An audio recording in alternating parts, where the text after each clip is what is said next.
फिर बाहर आया गुजरात दंगों का जिन, बेदाग मोदी पर सुप्रीम शिकंजा। गुजरात दंगों का जिन एक बार फिर बाहर आ गया है।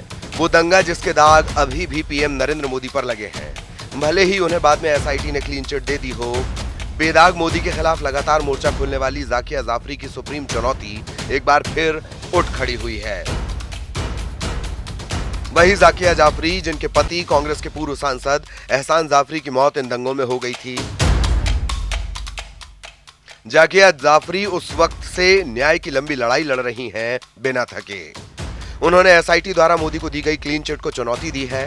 सर्वोच्च अदालत इस क्लोजर रिपोर्ट के औचित्य को देखने को राजी हो गई है। उच्चतम न्यायालय ने सुनवाई के दौरान कहा कि 2002 के दंगों के दौरान गुजरात के मुख्यमंत्री रहे नरेंद्र मोदी समेत 64 लोगों को क्लीन चिट देने वाले विशेष जांच दल एसआईटी की क्लोजर रिपोर्ट और इसे स्वीकार करते समय मजिस्ट्रेट अदालत द्वारा दिए गए औचित्य को देखना चाहेगा। न्यायमूर्ति एएम खानविलकर, न्यायमूर्ति दिनेश माहेश्वरी और न्यायमूर्ति सीटी रविकुमार की पीठ ने कहा, हमारा बड़ी हस्तियों से कोई लेना देना नहीं, राजनीतिज्ञ कुछ भी नहीं है, हम कानून और व्यवस्था तथा एक व्यक्ति के अधिकारों के मामले को देख रहे हैं। वरिष्ठ अधिवक्ता ने कहा कि वो अब जाफरी की शिकायत में नामजद लोगों की दोष सिद्धि नहीं चाहते और उनका मामला ये है कि एक बड़ी साजिश थी जिसके पीछे नौकरशाही की निष्क्रियता, पुलिस की मिलीभगत, भड़काऊ भाषण रहे और हिंसा को बढ़ावा दिया गया। पीठ ने कहा कि हम क्लोजर रिपोर्ट में दिए गए औचित्य को देखना चाहते हैं। हम रिपोर्ट स्वीकार करने के मजिस्ट्रेट के आदेश और उनके विवेक को देखना चाहते हैं। जाकिया जाफरी की तरफ से वरिष्ठ वकील कपिल सिब्बल ने कहा कि अगर हम इस मामले को केवल गुलबर्ग तक सीमित रखते हैं तो कानून के शासन की अवधारणा का क्या होगा, सभी सामग्री का क्या होगा।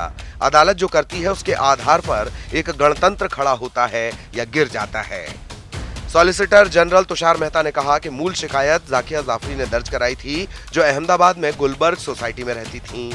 गोधरा में साबरमती एक्सप्रेस के S6 कोच में आग लगाए जाने से 59 लोगों की मौत और गुजरात में दंगे भड़कने के एक दिन बाद 28 फरवरी 2002 को अहमदाबाद में गुलबर्ग सोसाइटी में मारे गए 68 लोगों में पूर्व सांसद एहसान जाफरी भी शामिल थे। जाकिया जाफरी की इस याचिका पर लंबे समय से सुनवाई टल रही थी।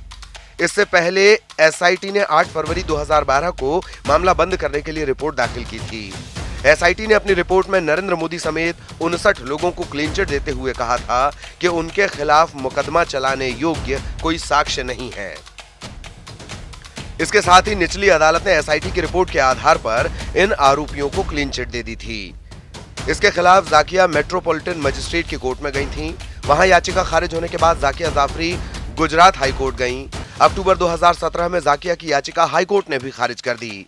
तब जस्टिस सोनिया गोकानी ने दंगों में बड़ी साजिश के आरोपों को नकारते हुए कहा कि इसे सुप्रीम कोर्ट ने मंजूर नहीं किया था। जस्टिस सोनिया गोकानी ने कहा था, संजीव भट्ट के मामले में सुप्रीम कोर्ट पहले ही बड़ी साजिश पर चर्चा के बाद इसे खारिज कर चुका है।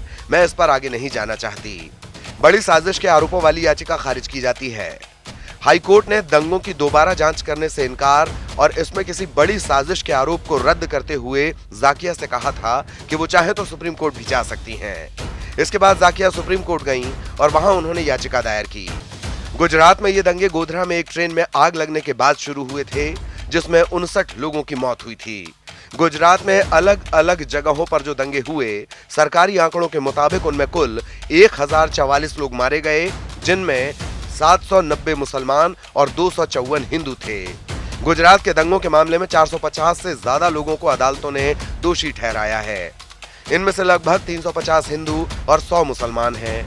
मुसलमानों में 31 को गोधरा कांड के लिए और बाकियों को उसके बाद भड़के दंगों के लिए दोषी पाया गया। दंगों की कई घटनाओं में से एक अहमदाबाद के गुलबर्ग हाउसिंग सोसाइटी कांड था। 28 फरवरी 2002 को इस सोसाइटी को घेरकर बेकाबू भीड़ ने 69 लोगों की हत्या कर दी थी।